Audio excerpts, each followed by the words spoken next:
Good evening and welcome to Solutionary TV. I am your host, Dr. Tatiana, and tonight we're going to be taking a really cool left turn into discussions of what really exists in all of that dark space, dark matter that science is getting really savvy about, that happens to be the true nature of our reality. If we, through our human perceptions and our cones and rods, can really only see about 4.7% of what is actually there in matter and dark space or dark energy. What are we sharing space with, and how does that have an influence on us? Well, I was recently at a conference in London, the Human Evolution and Consciousness Conference, and there was a tremendous speaker that was there that I've had the privilege to build some professional rapport with. And he touched on a topic that really delves deeply into not only what exists in that space, both in light and dark aspects, but also how that has an influence over us. And I am excited to introduce you to him tonight. His name is Curtis Childs, and he is with the Swedenborg Foundation. Let me tell you a little bit about Curtis. He is in the digital media producing aspect of promoting the Swedenborg Foundation and the host of the weekly web series Swedenborg and Life on Off the Left Eye YouTube channel. While obtaining his degree in communication studies at Oakland University, Curtis experienced an internal battle with depression that led him to questioning God, his own existence, and his lifelong interest in the Swedenborgian theory. After a period of intense suffering, he discovered and recovered from his depression with the help of modern medicine, therapy, and a return to the spirituality and the uplifting messages he found through Swedenborg's writings. Now Curtis is combining his desire to help others with his educational background by producing inspirational and thought-provoking video content for other spiritual seekers of various faith backgrounds from all over the world.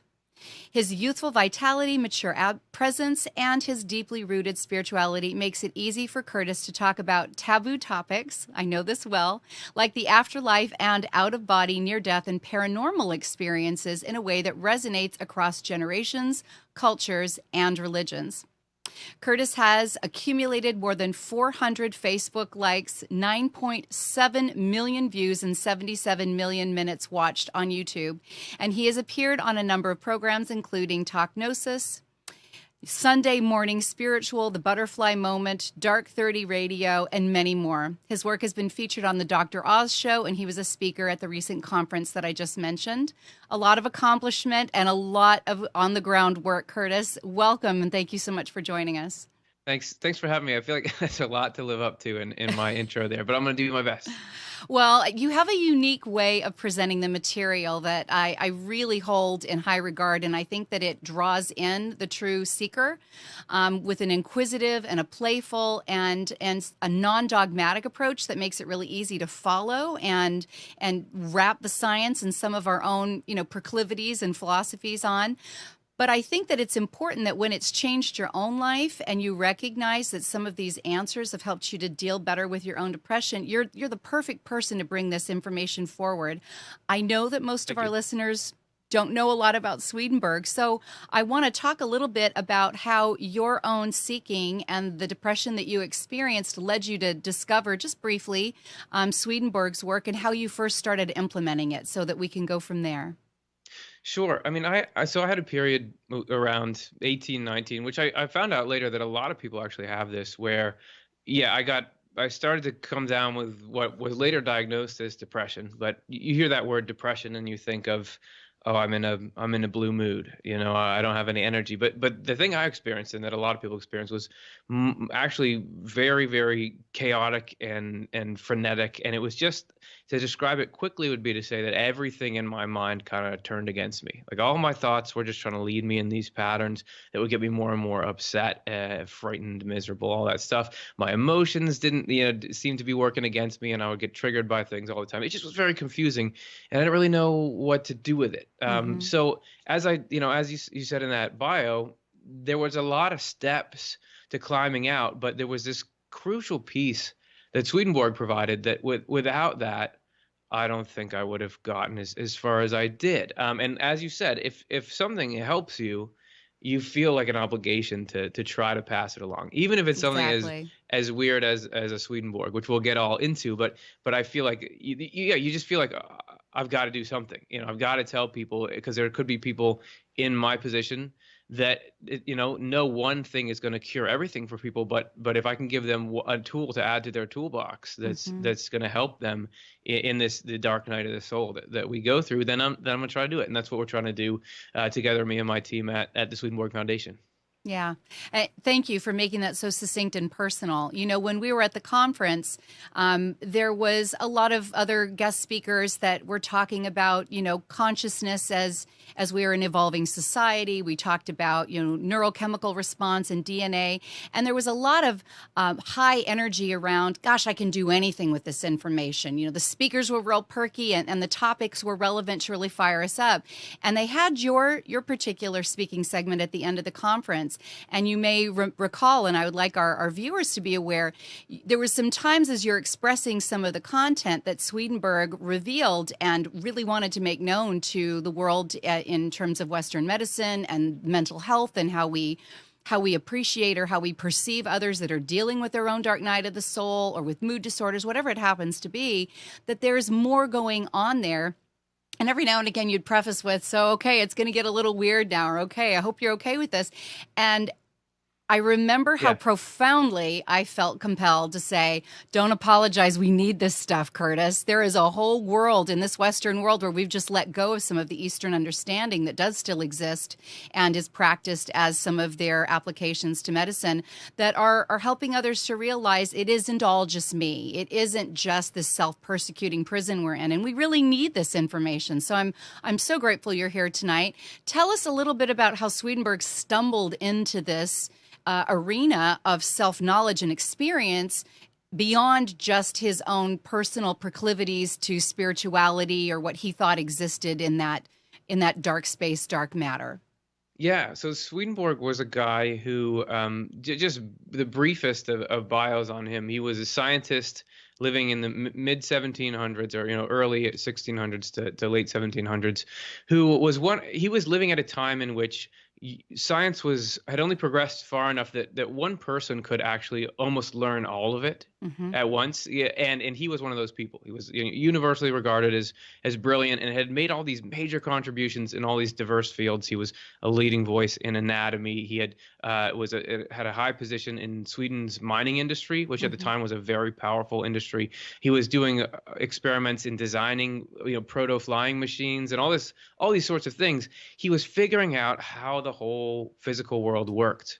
But through his studies, the whole time he was looking to try to find the answers to questions that went beyond the physical, which is not just how is life like it is, but why is life like it is?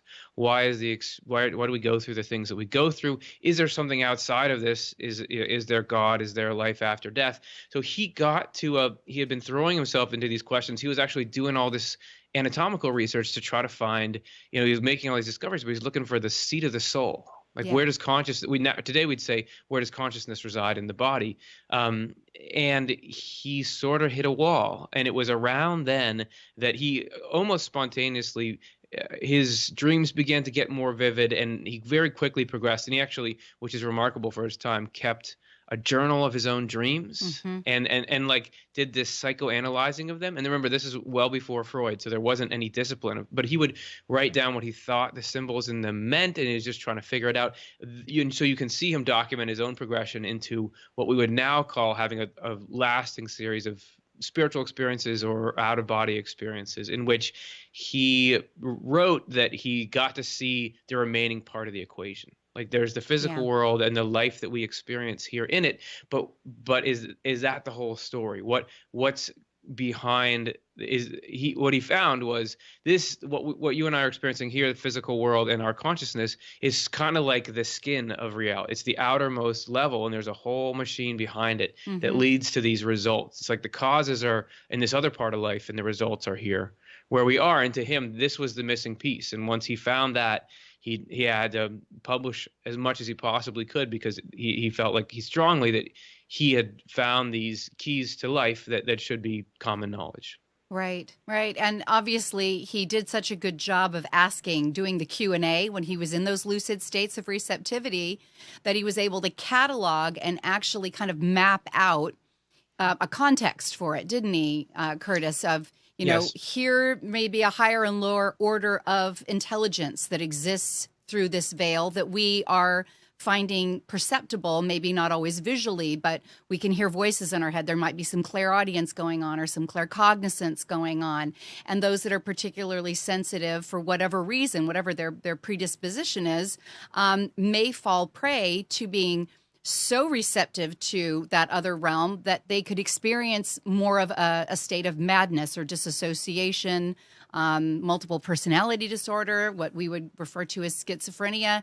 And without understanding that huge 95+% of what is outside our visual perception and what we consider to be real matter by modern day science, our current medical model would be insufficient to properly care for and compassionately address what is plaguing others. You mentioned in your particular presentation that when Swedenborg presented this to his peers, that it was not well received, and also that Van Dusen kind of picked up and tried to replicate through his own experimentation some understanding around what was happening with his patients in terms of their being persecuted with voices, and ended up correlating with Swedenborg. Can you talk a little bit about how the medical profession handled it, both when Swedenborg came out and what Van Dusen was able to do to corroborate? Yeah, so Swedenborg had a lot to lose, because as I said, he was doing very well for himself. He was a respected figure in the scientific world. He was kind of a rock star at the time. The nobility all liked him. So by taking this huge turn when he started to have these spiritual experiences and beginning to write things about, I was able to, visit spiritual world and speak with people who had passed on and these sorts of things. It doesn't sit well. So he got attacked actually from all sides, because there was sort of the scientific materialist community mocking him for abandoning what they felt like was abandoning science. And then there was the church, which at the time was pretty much a theocracy where he was in Sweden. And they were saying, like, you're telling me that you visited heaven and can give us details on it, but yet you're saying that you don't have to be a Christian to go to heaven, all these sorts of things that didn't fly well with them at the time. So it wasn't a good career move for him. But he gauged it, and it was worth it. And so the Van Dusen that you mentioned so Wilson Van Dusen was a chief psychologist at Mendocino State Hospital in California. And he was a spiritual connoisseur. Like, he was reading everybody, studying on it, thinking hard about it. And Swedenborg was one of the people that he followed most deeply. And during Van Dusen's time at this state hospital, he was doing a lot of close work with people who you would call schizophrenic, or who were hearing voices. And what he began to do this sort of phenomenological study where he would catalog what people told him the hallucinations were saying, and rather than just dismiss them or brush them off, he wanted to try to document them if he could. And it was through this attempt at documentation that he found not just consistency in what seems like the inner worlds of the patient, but that Swedenborg's work and everything that Swedenborg had recorded about his own experiences brought the structure and the answers necessary to really make sense of his findings. And that's what I think you find with Swedenborg in general, is that you don't need Swedenborg to tell you that people have spiritual experiences or there's something else. People have those all the time. But because, as you mentioned, Swedenborg was so rigorous in it, he had been trained as a scientist, and so he kept that mindset. He wasn't just recording experiences, he was recording the systems behind experiences. That was what made it so that his material could be a tool that a Van Dusen could use. And so in short, the conclusion they both reached was people who are telling you that they're having an experience, that they are seeing things that shouldn't be there, and that there's a world that seems to be consistent that they're exploring, those people aren't just making that up, that there is actually something that we should listen to.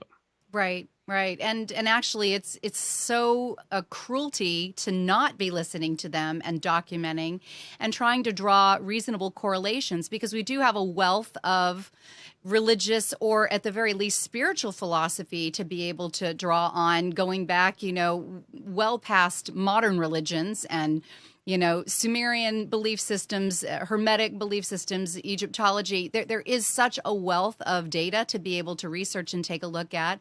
And most of us have to admit that there are times of lucidity that we can't explain, that we just somehow clairvisually, clairaudiently, claircognizantly, we know, we sense, we feel things that don't seem to be in this immediate 3D representation of our physiological senses. And we have a tendency to write them off a little bit, which is unfortunate, because it is a whole evolution, I believe, of what we have the capacity to do and be.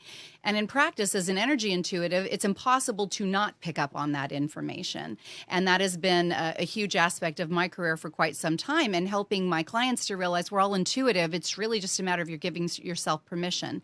It would be lovely in my research with Eastern mental health and some medical models where they still refer to some of the subtler energies. They even give them a name in a lot of the Eastern application. They would refer to maybe something sentient outside of us as qui. We talk about entity attachments. We understand that there's a language for it. And it's actually looked at in the mental health world, mostly outside of the West, as what could be another contributing factor to this chronic condition, or what could be another factor to why this person is constantly getting into lapses of consciousness that makes them feel out of control, or that there's someone else that's at the helm. And so it's beautiful that Swedenborg tried to bring this. I know Van Dusen kind of put it out there without putting too much attachment to it. There was another mental health professional, another doctor, is it Karlinski? What was the name of the gentleman who really kind of came through and tried to get a little bit more implementation in our modern mental health? Sure. Yeah. Well, so I've been having a good time following this chain, from Swedenborg to Van Dusen to Marzinski was the third. Yes, which is tough to remember on its own. And I actually got to meet. I didn't get to meet Van Dusen and obviously Swedenborg, but I did get to meet Jerry Marzinski, who was working in the mental health field for more than 20 years, and a lot of that was spent at correctional institutions. And he initially, through a series of interactions with patients, became convinced that there's something more going on than he got trained to deal with. And so he was frantically searching for source material, or what is going to help me unpack these experiences that I have that he didn't really have a box to put in. And he actually came in contact with Van Dusen and found Swedenborg, so was able to, through those pieces, kind of put it together, that there's this framework that only through that is this making sense. It's only through taking what the patients tell you and saying that, hey, they're not just making this up, because the hallucinations they describe are too goal-directed, they're too consistent, they display too much similarity from patient to patient to just be a randomly generated figment of the imagination every time.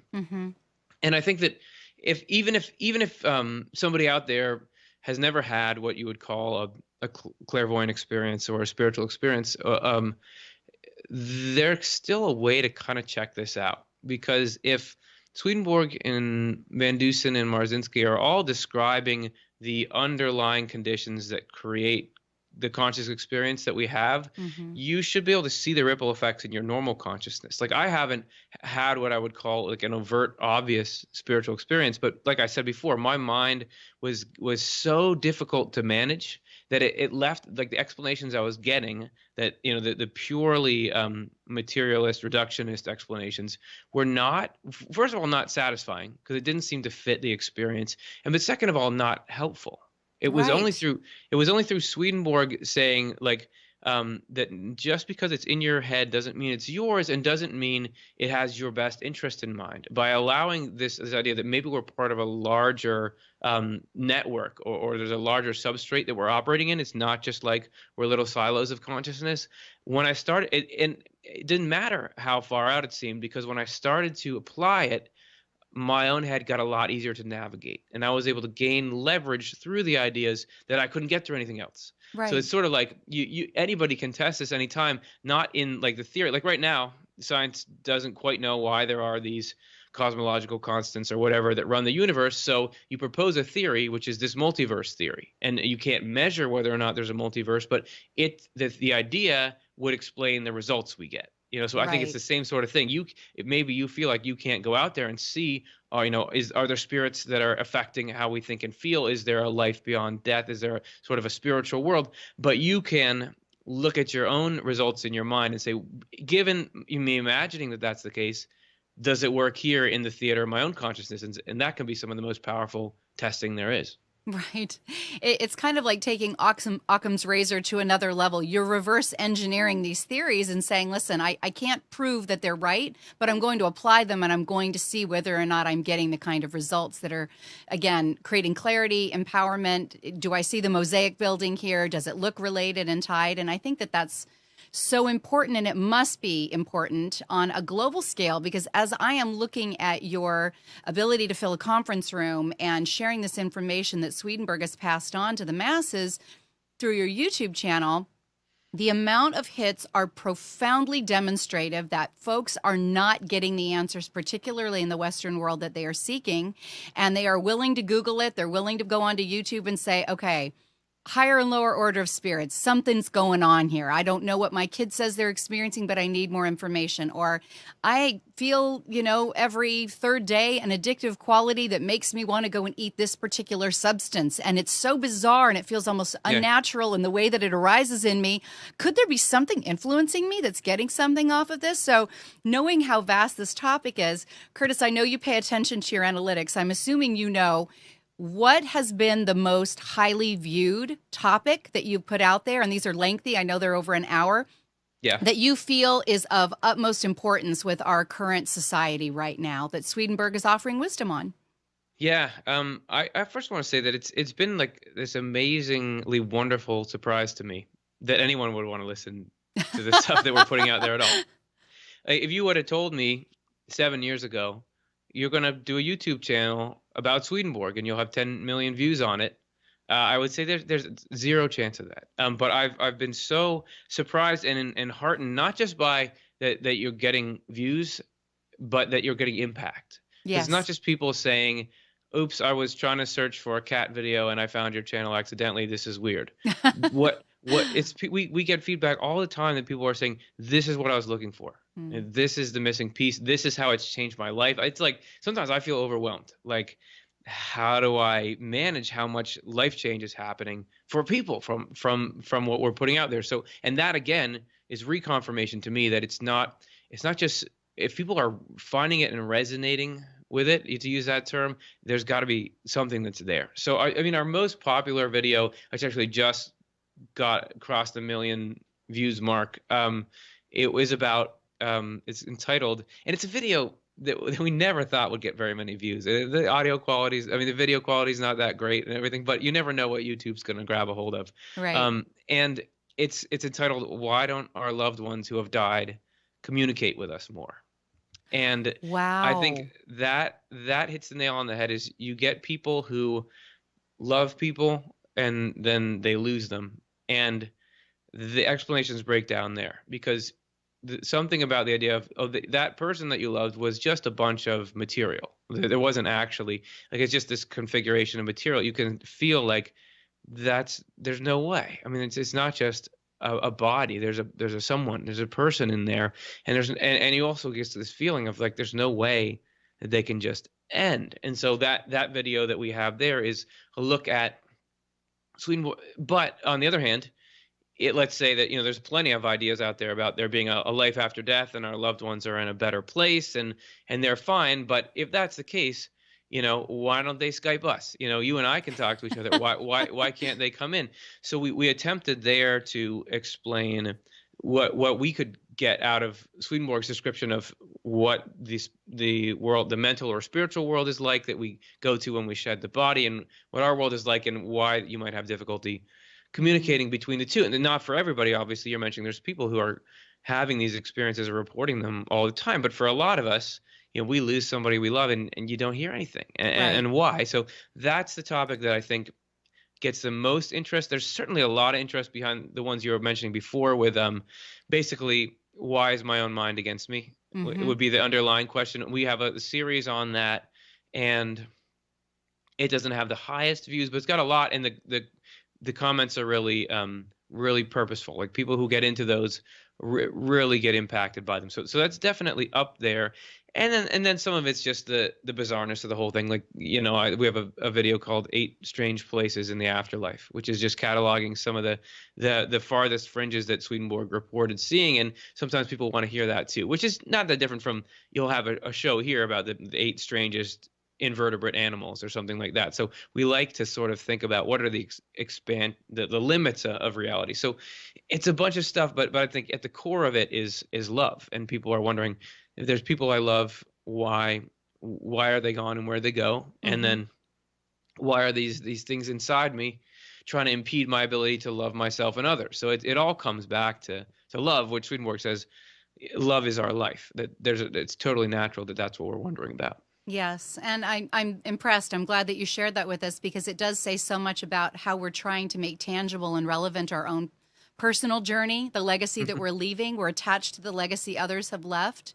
And I would be curious to know, if you want to circle back, what Swedenborg said specifically about how to maybe tune in more or resonate more with that other realm, so that we can elicit more of that experience. Because we know that there are times where, according to Swedenborg's work, and many that are trying to bring relevance to this in the healer's arena and in growing spirituality that is less dogmatic, so that we can at least agree on some verbs and have some context, Right. that we're always experiencing some degrees of influence or sensation and even manipulation. Depends on how thick our filters happen to be, or how prepared we are to integrate all of ourselves, as opposed to be disassociative with our own shadows, and then kind of cast them aside and tell ourselves that isn't a real part of who I am.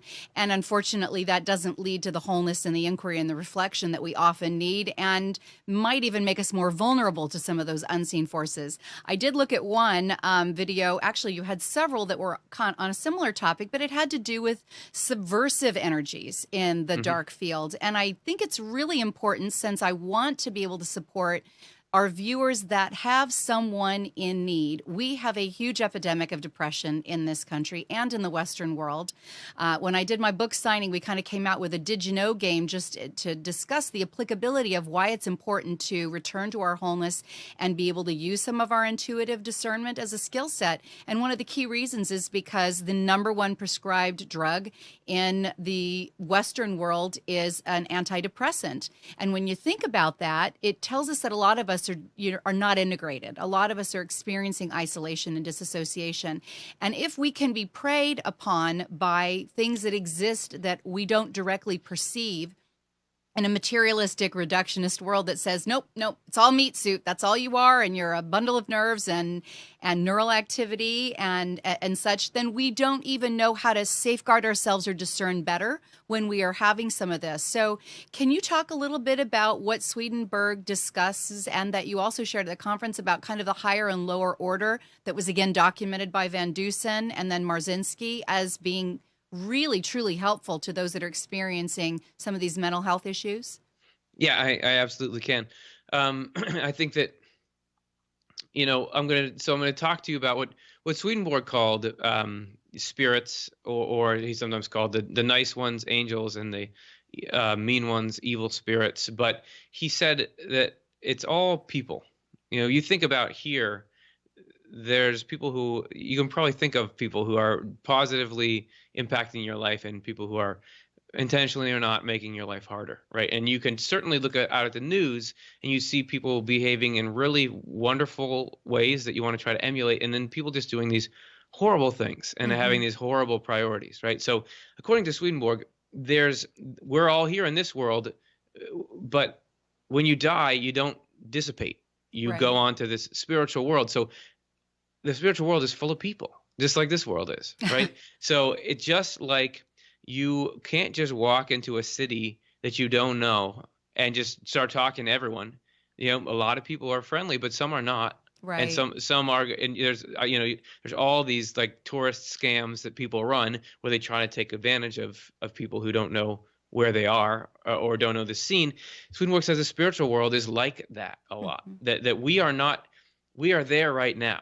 I mean, we have a spirit and a body, Swedenborg says, and so our body's in the physical world. And Swedenborg's not the only one. Everybody, a lot of traditions say that there's a spirit and a body. So the body's here. I'm in this room.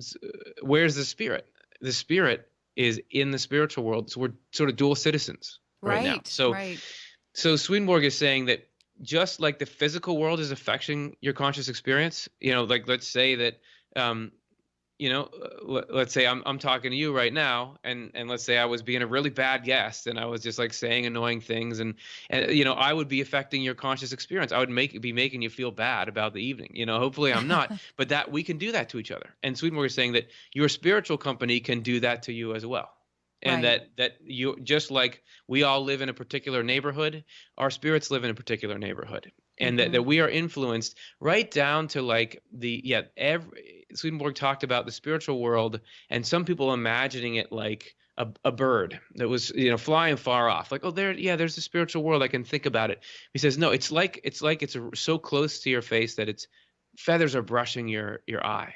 Like the Hmm. spiritual world is right where we are. We are in it right now. And just like we're receiving physical input that affects everything, we talk about light deprivation and how just having the wrong light or not enough of it can affect your mood.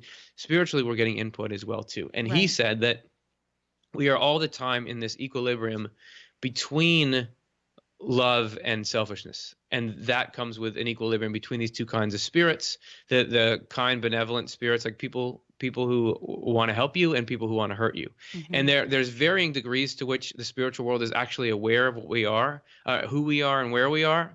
But they can still affect us, and sometimes very directly, and that effect is constant. It's not like, oh, 5 years ago there was a spirit affecting me. It's like we are always receiving input. It's ubiquitous as media. You think Hmm. about, I'm sure you know of people that you think, oh, they're only saying that because that was on that news channel that they watch. Right. Right. Well, it's the same. We're all tuned into our spiritual media channels, and some of those are really toxic, and some of them are really helpful. And just like you find people here who are manipulative, and people who are psychopaths, and people who are predators, there are spiritual people who are the same way. And yeah, sometimes they can be coming after us, just like those ones are. And so you find really benevolent people, and they're interacting with us, but it's all sort of in different ways. Swedenborg talked about what he called angels, operating really more discreetly and kind of thinking about what's our purpose in life, like what are our goals. That's what they most closely interact with. Whereas the negative, kind of not helpful spiritual influences are more trying to rile up our outer emotions and get us and kind of interact with our more base thoughts and desires. And that sort of every moment we're kind of accepting and denying spiritual friend requests, and that Mm. the more you line up with, the more you continue to invite in and accept the things that are harmful, the more you forge those connections. And so it's really like every moment we can kind of be trying to clean up our spiritual news feed. So I'm trying to use analogies with things we work with every day, because while it sounds really weird, as I always preface it like that, but it's true that to say like there's spirits, good and bad, affecting us all the time. That's how life is on a physical level. I mean, before germs, you would have thought this is the weirdest thing in the world to think there are creatures that are living inside you, and some of them help you in your digestive system, and some of them hurt you and make you sick. But that's true. I mean, that we're Hmm. interacting with these in Sweden. The way Swedenborg described it, this spiritual influence, it's like that. It's like it's always around. You don't got to be freaked out by it, but you do got to watch for when it gets out of balance. And if you're sick, you got to know the root causes of it. So Right. yeah, in my experience with depression in particular, is that you're not just going to be able to think your way out of depression. You can't just, okay, well, there's spirits involved, so it's not going to fix you on its own. But the idea that I could see these thoughts and feelings that were coming in, and that were so aggressively anti-Curtis. Whereas before I had this information, I would just think, well, that the reason I'm thinking these depressing things is just because reality is depressing, and I'm just sort of hearing reality. But if there was some other person who was saying that sort of stuff to me, I would know, like, get this person out of your life. All Swedenborg is saying is be as street smart in your head as you would be with people outside. So if a thought or a feeling is coming to you that you don't, that seems like, wait a second, this is dysfunctional, that this, nobody should be talking to me like this, you can let go of that. You can believe, this is not me. This is out from outside me. And to me, that's like having this like crowbar to pry that stuff out of my consciousness. Right, right. I love all the correlations that you draw. You're bringing it into pop culture. Who doesn't get the social media connotations, right? And you're right. Science is constantly reinventing itself. It's apologizing for former beliefs that ended up becoming, unfortunately, adopted as theories when really they were speculations. And then those theories become academia. And then we have to go back and go, oops, let's fine tune this a little bit. True. Anything that couldn't be seen under an electron microscope or even a more primitive microscope didn't mean it didn't exist. It just means that we missed the levels of understanding. And we are in a reductionist and a materialistic driven scientific model. Once upon a time, it was polytheistic and monotheistic. And I think that the incorporation of what we used to know brought into today's relevance and applied scientifically really can shed so much light on exactly what it is that Swedenborg was really bringing with his work and trying to help people to understand, if we think that this is all we are, if we are just that 4.7% of the 100, percent of what is really truly there in the universe, then we become self-persecuting. We run out of options to be able to alleviate our suffering and our pain. And to your point, when you're talking about these higher and lower order of beings, if those voices are inside our head and we have no way to reflectively remove them because they're not ours, and instead we take responsibility for that, it's really a cyclically damaging, self-sabotaging process, isn't it, Curtis? Yeah, I mean, the reason that Jerry Marzinski, who we mentioned before, was so enthusiastic about making this connection with Swedenborg's material and this idea is that he found that only that idea that, so he was with these patients who were hearing voices, right? And the voices were ruining their lives and just in every conceivable way. And it was only when the idea was introduced that these aren't you. Right. Along with these don't have your best interest in mind. That was the only thing that set these people free, at least for any amount of time. Yes. And so to him, it was like, you got to have this in here. And Swedenborg, he wasn't anti-science at all. He loved science. He continued to practice it. And I think it's what you mentioned of this sort of marriage of the spiritual side of things and the scientific side of things. And that he said that all of his study in anatomy, in physiology, in physics, everything that he had gotten up to then made his spiritual awakening possible because it was that knowledge that it rested on. And he says that's the relationship of the physical to the spiritual, is that they're part of a whole. And so what I imagine in the future is, because I think, yeah, we sort of had this period of like this really rigid religious control of everything, where religion was actively trying to stifle science and stifle people. And so you kind of have this reaction against that now of like, we're going to be the opposite of that. I think in the future, because the spiritual stuff keeps coming, because people keep having these experiences, it's undeniable. And so I think that there's going to be, someday there's going to be this like reconciliation of the value of the scientific method and having boundaries and things set so that we can learn, going along with a willingness to explore things that are currently taboo. And I think from that, at least that's why the reason I'm doing this work is I believe that combination is going to give us the best tools to reduce suffering, that we can get. And I think about, this idea of it's not all you in your mind. That pops up all over. I mean, you think about how many times have you been to like a meditation class or something, and they say when thoughts come into your mind, you just, instead of grabbing them, just let them go like a passing cloud. Like this is not yours. So we're familiar with that, like non-attachment. Swedenborg is just giving you the reason why you don't need to attach. Because if you are seeing, let's say you saw a piece of propaganda on a news channel or something like that, if you didn't understand that there were studios of people being funded by other people that wanted to affect the world in a certain way, you'd never be able to critically analyze that piece of media because you would never understand, well, why would anyone make this? But it's through understanding the chain that brought that to you that you can at least step back critically enough. Maybe you still agree with it, but at least you've had a chance to think it over and choose it for yourself.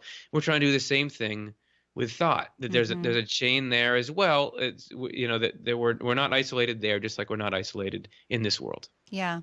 Yeah, thank you. That was said so clean. I don't think anyone could have missed it, because it was spot on, and it's something that we can all relate to. We need to be able to find that language that makes it so relatable, Curtis. And I want to talk because I think that the fact that you had so many hits of those that were seeking to connect with their loved ones, and then we can talk about the fact that they may be getting influences from realms or energies, discarnate energies that they don't want to have. What is it that allows us to actually have some say and some interplay?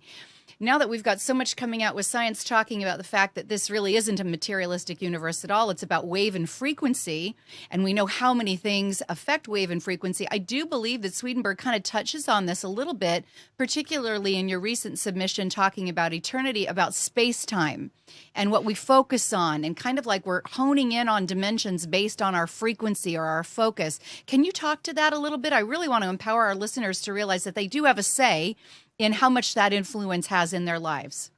Yeah. There was no term space-time when Swedenborg was writing, but he did over and over assert that space and time are properties of the physical world and aren't native properties of the spiritual world.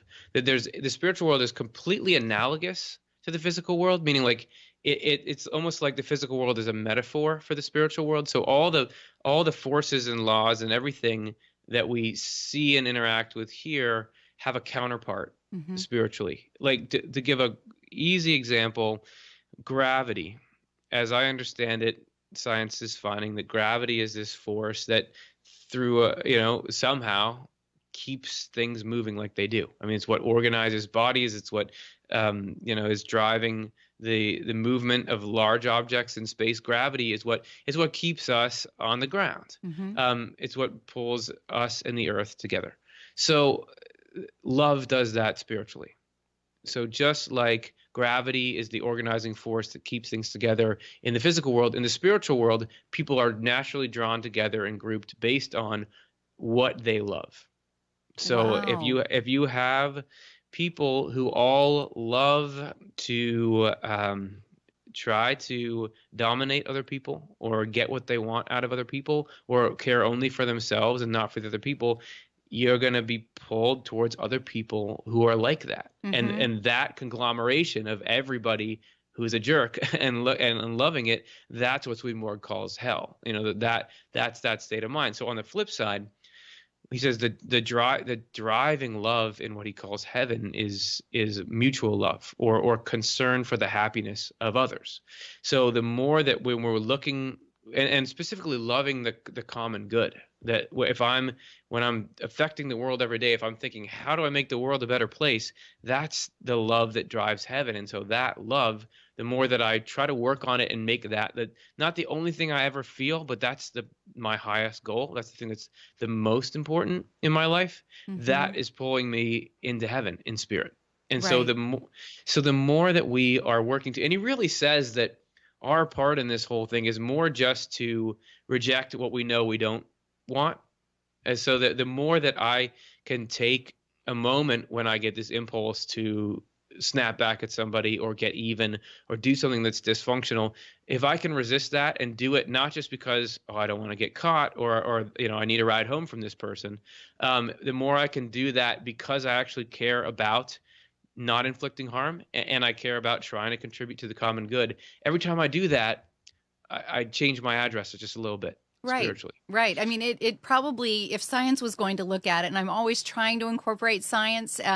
My background is in philosophy and more than anything else, spiritual philosophy. But science and spirituality and the philosophy that brings it together can be friends if we can just agree to some terms.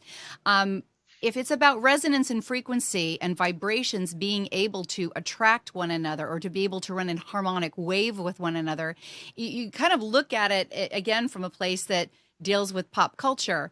If I want to feel good and at a vibration that's akin to meditation or prayer or sleep, I'm not going to put on heavy metal music. I'm not going to go walking into the latest horror flick movie. That'll be a different frequency. It will have an impact on my frequency.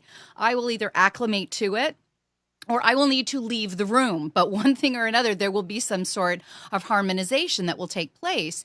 Would you suggest that Swedenborg touched on that when it came to identifying with some of the influences that we might have felt were maybe subversive, or trying to align with deceased family members or higher order beings when it came to holding the energy for ourselves? Right. So Swedenborg, when he first started having these spiritual experiences, it was as strange to him as it would be to anyone else who had not had them. But the thing that was both most striking to him and most undeniable after he'd been in it for a little while is that, as I said, we're always in the company of spirits. And it's just not it's because that's how consciousness works. It's just like I know I'm always drawing metaphors, but this is the Swedenborgian in me, because he says everything is that by looking at the way this world operates, that's the way we can learn about how the spiritual reality operates. That just like in an ecosystem here, you're always, surrounded. You always have to have the steps above and below you on the chain in order to survive. Yeah. We're part of this great spiritual ecosystem that people who are on Earth, you're talking about vibrations and levels. We're filling out these different levels because it's like this great chain of life. You got to have people on all steps. So we're on a step, and directly above and below us, there are these spirits. And so we're always, in order for us to have consciousness doesn't exist just in a vacuum. Like to have a Skype conversation, you've got to have machines that are specifically configured in order to transmit these signals and let the whole thing happen. Right. Our consciousness depends on our connection to the spiritual world through these spirits. So we're always associated with spirits. And for Swedenborg, he was in this state of consciousness where the worlds were very open. And so the connections he had became very aware of him and he of them. And so, but he was finding out that he was always being influenced by these spirits, even down to he recorded like you mentioned, cravings for particular foods. Like Exactly. there were spirits that liked butter and spirits that didn't, and that there's meaning behind it all. It's because it's not that those spirits are physically tasting the butter, but like I said, everything in the physical world has a spiritual counterpart. Yes. So what the butter what butter corresponded to matched with those spirits. So it's kind of like whatever you go and do, there are spirits enjoying an analog of it along with you. And so you can think like, what kind of company am I attracting? And it's sort of like, a cat, a stray cat, you feed it, it's going to be back. So the more we're feeding these associations, it's, the more chance it is that it's going to be harder and harder to break out of those. And if you, I guess, and the funny thing is, I know I've been sort of dodging your question about how do you sort of connect to higher beings and loved ones and things, because he doesn't give you a lot of really easy steps to do that, but he gives you these general principles that you kind of deduct back from. And what it seems like is the more you can do with things like, if you imagine an angel, everyone's got like, or something like that, or a guide, or whatever people call them, imagine some kind of loving, wise being. What kind of stuff do they like to do?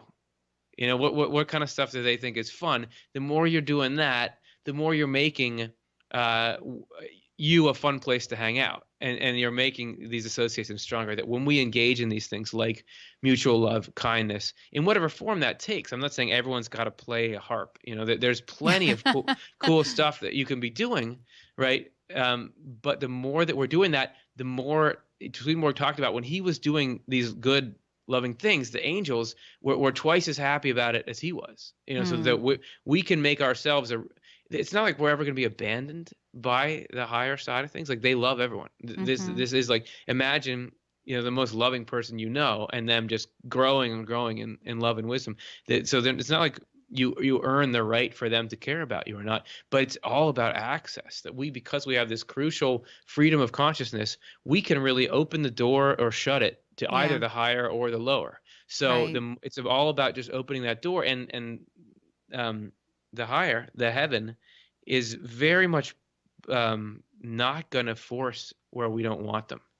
So if we're not listening, we're not going to pick them up. Whereas the lower stuff is a lot pushier. As anyone with a brain could tell you, it's just like the negative thoughts come a lot more easily than the positive thoughts, but the positive are stronger. They do, Curtis, and I think that that is so relevant. I love what you're sharing about how to elevate our consciousness, but since we do have such an issue not only with depression, we know that also our society is just riddled with all forms of addiction. We've got porn addiction, we've got different types of opioid and pain-killing addictions, and people are looking to get into another sphere of consciousness. They're looking to shift the way that they feel. They're trying to mitigate their pain. You know, we know that we are drawn as human beings either towards creating more pleasure in our life or avoiding more pain. And sometimes we just want to numb out because we can't find that golden mean. When we have an addiction, based on what Swedenborg has talked about and what was studied, obviously, by Van Dusen as a follow-up, there is an element with which, because we share space with the spiritual world, isn't it also understood that sometimes their provocation, this discarnate energy that is in our field with us, is going to sound like our voice in our head, that we want to engage in a behavior or in a substance, some activity that actually feeds them, that they can feel that we're maybe on a wavelength of susceptibility to. Can you talk to that point a little bit, Curtis? Sure, and if you ever get the chance to talk to Jerry Marzinski, that this is his specialty here, because he's saying that there are these bad spirits that are constantly trying to get you to indulge in things that they want to do along with you, you know, and that he talks about, like, there's a sort of the lead up to a drink in any alcoholic's mind of like, well, it's fine. And I've talked to other people who have been in recovery, and that you just kind of go on this process of like, you just driving along, you get this thought of like, well, you could pull over here even if you don't go into the bar. Okay, cool. So I'll just pull over. Well, I could go in, but I will just get food. I won't drink. You know, you just kind of set yourself up more. I could have beer in the fridge as long as I don't drink it. I just give it to my friends. So you trying to sort of getting groomed to be closer. They're like the ultimate seducers and hijackers then, in a way, aren't you saying, Curtis? Yeah. Yeah. Because, you know, it's predatory. It's predatory that if you've made your life, you know, Swedenborg says that these kind of spirits he's talking about are people who have made their life consist in harmful things, that was what the most important thing to them was. And whether it's just like what he calls love of the world, or like you're trying to get some kind of just pleasure high, or whether it's love of dominion, or your drug of choice is controlling and manipulating people, whichever one it is, you need people to help you get there. I mean, so what they're trying to do is try to get you to do what they want, and sort of you be a tool for them rather than you're looking out for your own life. And for Jerry working with his patients, it's to break out of something like addiction is really difficult to do. And for him, he realized that the addicts needed to have some fuel to the fight. Like, what's going to really motivate you to want to get out? And the realization that, you know, something outside you is trying to ruin your life. Sometimes that was the motivation, because otherwise it's like, oh, I like this is helping me, or like, why should I? But as soon as we realize, like, no, there's something is my enemy, and it's trying to take what's mine, my life, away from me. There's something that triggers in you that gives you sort of this will to fight back against it. And again, it's just a part of it. You know, he talked about people still needing to go through treatment to try to resolve this, but that was just this crucial piece, is to realize, just to step back and think, like, objectively, do I actually want this? Like, beyond the craving that I'm having right now, if I look at my life and where it leads me, is this actually me that wants this? Right. You know, because I may be feeling a want for it, but does it make any sense at all that I would want to do this right now, knowing who I am and the bag I'll be stuck holding tomorrow? You know, like, that's the first step, is like, wait a second, no, I don't want this. Because then instead of it's just the cravings, it's you against the cravings, and that's the first step. You know, there was a beautiful practice that was on that most recent YouTube submission about, you know, living in eternity. You had a female guest that came on, and she used a term that I'm going to need you to remind me of, that had to do with saying, I am not that. And it's interesting because there's a big practice right now that kind of takes that sort of Judeo-Christian experience of Moses, you know, with the fiery bush, I am that I am. There's a large following that says what that's really saying, and I find it interesting because it does parlay into this discussion, to look at everyone around you and all sentient life around you and the construct of this matrix that we're living in and saying, I am that, I am, is a creative and an affirmative gesture to say, I'm connected to everything, and maybe create or incite more reflection on how am I non-judgmentally accepting and rising my vibration to one of love and compassion and forgiveness.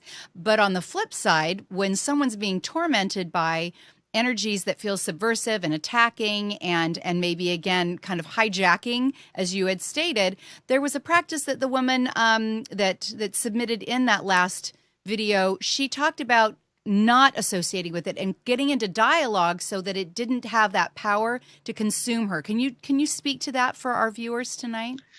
Yeah, so it's not all love. Swedenborg was very clear that there's love and wisdom, because you can't in all, right, you got this outreach of compassion that you're talking about, that I am this, I am that, like seeing our connectedness. But there are certain things that the more we feel connected to them, the worse off we get, right? So it's about where do you apply. It just like everything, just like the physical, it's great to give someone a hug unless they have the flu. You don't want to do it then, right? Right. Because it doesn't matter how much you love them, you're going to get the flu, and then you're not going to be able to help them out at all while they have the flu. So how do you distinguish and how do you apply rightly when you associate further? Because according to Swedenborg, our concept of the self really has a huge impact on how we're doing spiritually. So you want a healthy conception of the self, which is this, what you described, more like I am a part of this larger whole, like I'm a joyful part of this larger whole, and I'm not isolated and separate from it. The negative sense of self is basically like I'm the only thing that matters, Mm-hmm. I'm so there's two kinds of ways you can get into it. There's the like aggressive bad sense of self, which is like I'm the only thing that matters, I'm going to go out and do anything I want, and we all, the rest of us all pay the price for that, right? Right. But there's also the other side of it, which is the like, oh, self-loathing, or like I'm miserable. But that would be like constantly being open to self-evaluation, like, Mm-hmm. oh, do I measure up or not? Which I'd say the antidote to that is the first kind of self, to realize that no, I'm just a perfect part of the fabric here. Not that I lose my sense of individual identity, but that my value isn't up for discussion.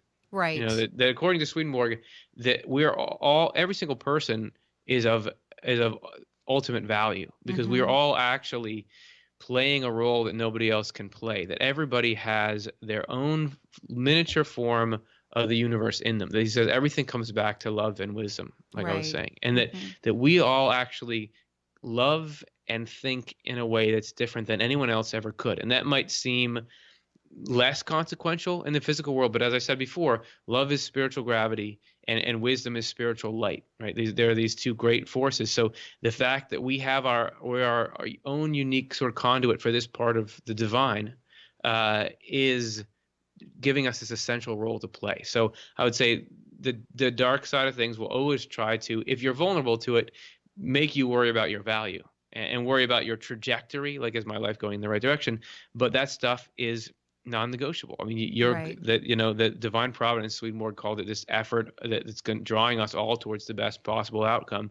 That's going on, and everybody is exactly where they need to be. It's really not like, am I valuable or not? It's just like, can I work to push away what I know is harmful and try to adopt what I know is right? That's what matters. Not like, how many friends do I have? Do I have nice hair?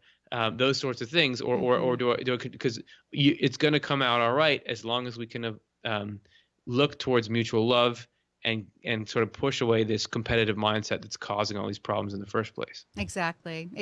I mean, all experience appears to be relevant. It's really, what experiences do you want to have?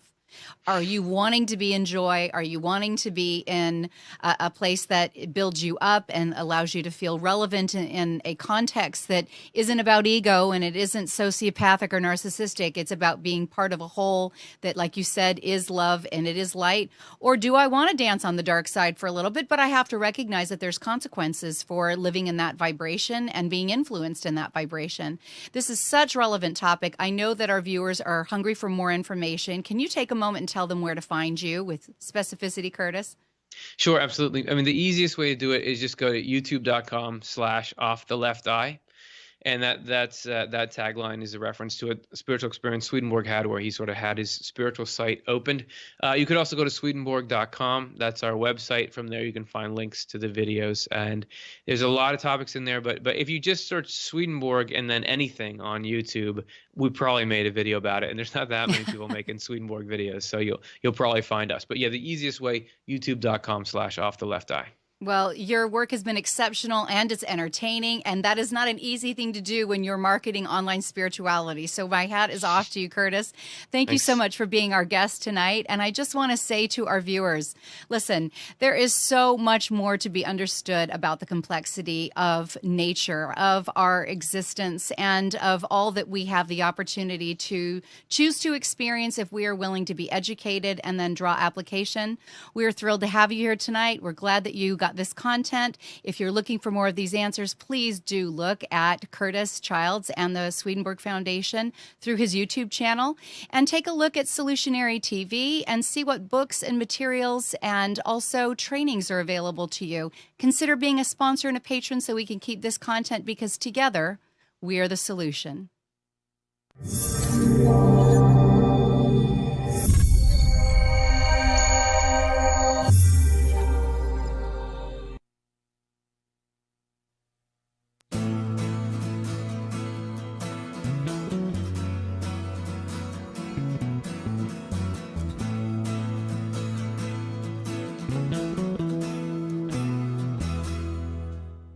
You are tuned to the Nissan Communications Network.